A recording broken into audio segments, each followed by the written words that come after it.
मेरा पहला सवाल ये होगा कि प्रधानमंत्री मोदी ने मनी कंट्रोल को दिए इंटरव्यू में कहा है कि सरकार की जो सोच रही है, सबका साथ, सबका विकास, सबका विश्वास और सबका प्रयास, इस सोच को अब देश के बाहर दुनिया के सामने सरकार लेकर आगे बढ़ रही है और इस अप्रोच के साथ बढ़ने की वजह से दुनिया भर का भरोसा भारत में जगा है। तो मेरा सवाल आपसे यह है कि G20 की इस बैठक के दौरान ये भरोसा या फिर भारत की लीडरशिप भूमिका और कितनी मजबूत होने की संभावना आप देख रहे हैं? देखिए, मैं तो मानता हूं कि भारत का जो प्रेसिडेंसी रहा है इस G20 का इस पूरे साल, इसका बहुत ही एक तरह से एक लास्टिंग इम्प्रेशन दुनिया के देशों के सोच पर, दुनिया के अर्थव्यवस्था पर और जो दुनिया के जियोपॉलिटिक्स पर बहुत एक बड़ा प्रभाव होगा। क्योंकि जो भारत और प्रधानमंत्री मोदी जी ने हमेशा कहा है वसुधैव कुटुंबकम,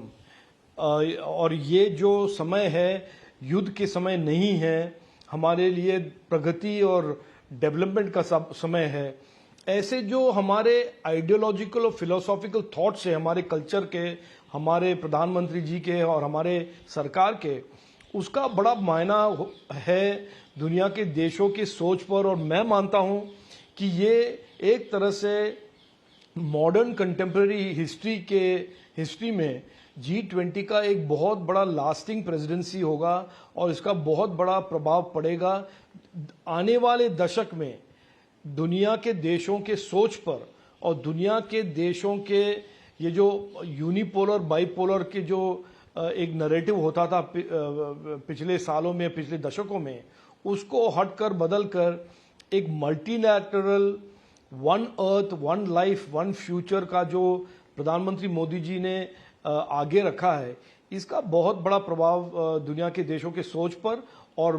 मेरा मानना जरूर है कि आने वाले दशक में दुनिया के अर्थव्यवस्था और जियोपॉलिटिक्स पर रहेगा।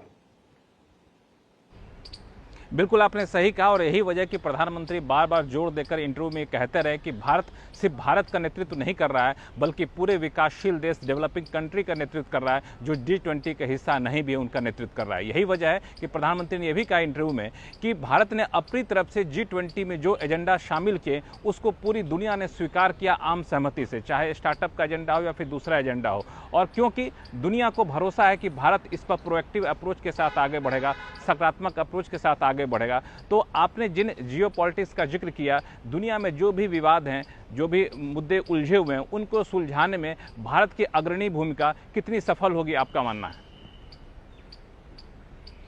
देखिए, आज अगर कोई देश है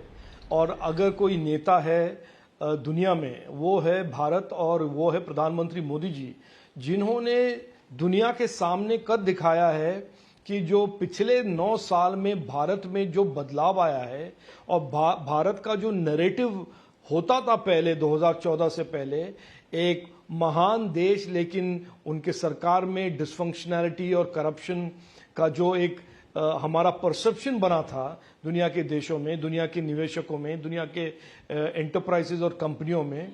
उसको किस हद तक और कितने डिटर्मिनेशन के साथ इस पिछले 9 साल में उस नैरेटिव को बदलकर दुनिया के एक फास्टेस्ट ग्रोइंग इकोनॉमी, सबसे तेज वाले अर्थव्यवस्था, सबसे तेज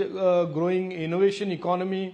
और बहुत ही अहम, और मेरे लिए तो बहुत अहम है कि प्रधानमंत्री मोदी जी की जो दृष्टिकोण, उनके विजन थे कि टेक्नोलॉजी के द्वारा भारत के सदियों से आने वाले वो इस डिसफंक्शनैलिटी और गवर्नेंस में जो लीकेज होता था उसको बदलना और उस DPI, जो डिजिटल पब्लिक इंफ्रास्ट्रक्चर हम कहते हैं, उसको ऐसा एक ग्लोबल फिनोमेनन बनाना और इतना एक अवेयरनेस क्रिएट करना, मेरा बहुत एकदम मानना यह है कि भारत का आज वर्ल्ड स्टेज में जो भूमिका है, एक डेमोक्रेसी भी है, सबसे बड़ा डेमोक्रेसी भी है, लेकिन एक बीकन है, एक beacon of hope to global south, कि हम भारत के नेतृत्व में, भारत के जो सीखे हुए भारत ने जो दर्शाया है पिछले 9 साल में, उससे सीखकर हम भी अपने देश को आगे बढ़ा सकते हैं, हम भी बदलाव ला सकते हैं, हम भी हमारे युवाओं को ज्यादा से ज्यादा अपॉर्चुनिटीज और अवसर क्रिएट कर सकते हैं। ये एक तरह से एक इंस्पिरेशनल नेशन बन गया है भारत, क्योंकि प्रधानमंत्री मोदी जी जो हमारे देश के लिए उन्होंने पहले शुरू किया, सबका साथ, सबका विश्वास, सबका विकास और सबका प्रयास, ये जो उनका कोर आइडियोलॉजी है, इसका बहुत एक रेलेवेंस है आज के दुनिया में और आज के दुनिया के ग्लोबल साउथ के देशों में, कि हम इंक्लूजन चाहते हैं। भारत ने कर दिखाया है कि हम इंक्लूजन कर सकते हैं। हम देश के अलग अलग कोने से लोगों को मेन स्ट्रीम में लाकर उनके सामने इकोनॉमिक अपॉर्चुनिटीज क्रिएट कर सकते हैं, स्किल्स दे सकते हैं, उनको एम्पावर कर सकते हैं। उससे मुझे बहुत मेरा पर्सनल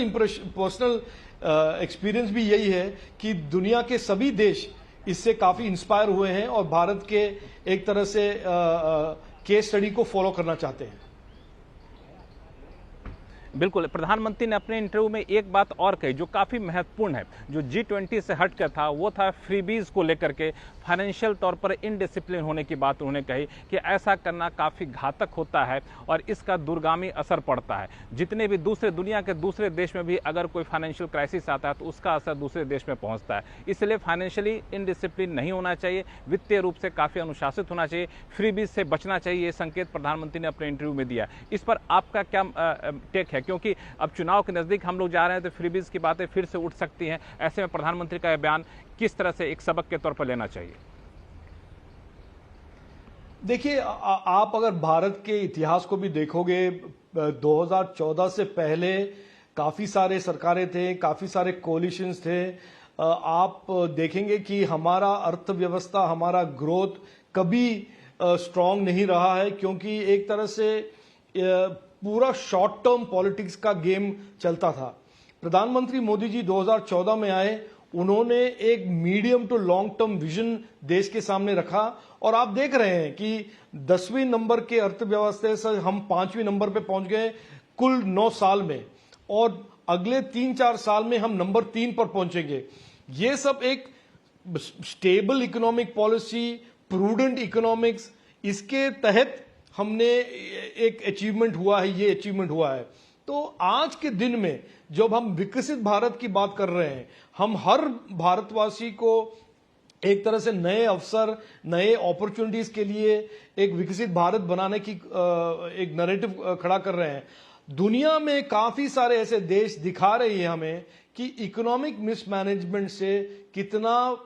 डैमेज होता है, कितना जेनरेशनल डैमेज होता है। ये 1 साल के लिए नहीं, 2 साल के लिए नहीं, जो हम डेट लेते हैं उसका प्रभाव आने वाले दशकों में, आने वाले पीढ़ियों के सर पे इस बोझ, इस कर का बोझ उन पे रहता है। तो ये प्रधानमंत्री मोदी जी का एकदम सही, और उन्होंने करके दिखाया है कि पिछले 9 साल में 10 साल के यूपीए के लॉस्ट डेकेड को उन्होंने सफलता से अपने अर्थव्यवस्था और अपनी इकोनॉमिक पॉलिसी से, स्टेडी हैंड से उन्होंने हमारे देश के इकोनॉमी को सबसे तेजी से एक्सपैंड करने वाला इकोनॉमी बना दिया है और कुल 1-2 साल में 3 नंबर के इकोनॉमी तक पहुंचाने की उन्होंने प्रयास किया है। तो मैं मानता हूं उन्होंने जो कहा है आज के दुनिया के कॉन्टेक्स्ट में भी और हमारे इतिहास के कॉन्टेक्स्ट में भी, strong economy is the path to a strong country and strong opportunities. इसमें किसी के मन में दो राय नहीं होनी चाहिए। दो राय नहीं होनी चाहिए, बिल्कुल। एक आखिरी सवाल सर, वो है इन्फ्लेशन को लेकर प्रधानमंत्री ने अपने इंटरव्यू में साफ तौर से कहा कि दुनिया के बाकी देशों के मुकाबले भारत में इन्फ्लेशन यानी महंगाई दर काफ़ी कम रही है, फिर भी सरकार इन्फ्लेशन पर रोक लगाने के लिए कोशिश करती रही है, सिलेंडर के दाम घटाए, आगे भी कदम उठते रहेंगे। तो आपको क्या लगता है कि अभी इन्फ्लेशन भारत में काबू में आ गया है या फिर और भी कोई कदम के उठाए जाने की संभावना है, अपेक्षा की जानी चाहिए? देखिए, एक तो हम कम ही प्रधानमंत्री मोदी जी को क्रेडिट देते हैं, लेकिन आप अगर देखेंगे दुनिया के देशों को पोस्ट कोविड, हर बड़ा देश इन्फ्लेशन से बहुत एक तरह से इम्पैक्टेड है। आप यूके देखिए, यूएस देखिए, चाइना देखिए, हर देश, क्योंकि उन्होंने ओवर स्टिमुलेट किया है, उन्होंने थोड़ा मैं मानता हूं थोड़े रेकलेस इकोनॉमिक स्टिमुलस पैकेजेस दिए थे ड्यूरिंग कोविड। और आपको ये मैं याद दिला दूं कि 2020 में हमारे देश में भी महारथी थे, इकोनॉमिक जीनियसेस थे, जो कहते थे प्रधानमंत्री मोदी जी स्टिमुलस ठीक से नहीं कर रहे हैं, यूएस का मॉडल फॉलो करना चाहिए, चाइना का मॉडल फॉलो करना चाहिए। चिदम्बरम जी ट्वीट करते थे, राहुल गांधी ट्वीट करते थे, रघुराम राजन ट्वीट करते थे। और आज देखिए प्रधानमंत्री मोदी जी का एक्सपीरियंस, उनका जो 30 साल का जो एडमिनिस्ट्रेटिव एक्सपीरियंस का जो नतीजा हम देख रहे हैं कि उन्होंने बड़े स्टेडीली अपने इकोनॉमी और अर्थव्यवस्था को संभाला। और कोविड के बाद जब दुनिया के देश इन्फ्लेशन से और उनके नागरिक इन्फ्लेशन से परेशान हैं, हमारे देश में मॉडरेट इन्फ्लेशन और बहुत ही फास्ट ग्रोइंग इकोनॉमी का कॉम्बिनेशन लेके हम आगे बढ़ रहे हैं। देखिए आज के ग्लोबल इकोनॉमिक कॉन्टेक्स्ट में ग्लोबल ट्रेंड्स और ये जो यूक्रेन रशिया कॉन्फ्लिक्ट हुआ है, ग्लोबल इकोनॉमिक वीकनेसेस हैं, उनका भी प्रभाव हमारी इकोनॉमी में होता है। लेकिन हमारे इकोनॉमिक नीतियां और हमारा इकोनॉमिक स्ट्रैटेजी जो प्रधानमंत्री मोदी जी ने कोविड के दौरान और कोविड के बाद इंप्लीमेंट किया है, इसी का एक कारण है कि भारत एक तरह से इन्फ्लेशन की दुनिया में एक आउटलायर है। हमारे देश ही ऐसा देश है कि हम आज भी मॉडरेट इन्फ्लेशन और हाई ग्रोथ दिखा पा रहे हैं, जबकि यूएस, यूके और यूरोप में काफी सारे देश या तो स्लो डाउन या इकोनॉमिक स्लो डाउन कर दिखा रहे हैं या हाई इन्फ्लेशन या दोनों। बिल्कुल सर, बहुत बहुत शुक्रिया सीएनबीसी आवाज से बात करने के लिए। तो ये थे राजीव चंद्रशेखर, काफी युवा मंत्री भारत सरकार के मंत्रिपरिषद के। साफ तौर से कहना कि प्रधानमंत्री मोदी ने जो इंटरव्यू दिया है, इसमें जो बातें कही हैं उसके काफी दूरगामी असर पड़ने वाले हैं और भारत एक दुनिया में एक बड़े लीडरशिप की भूमिका में उभरता हुआ दिखेगा।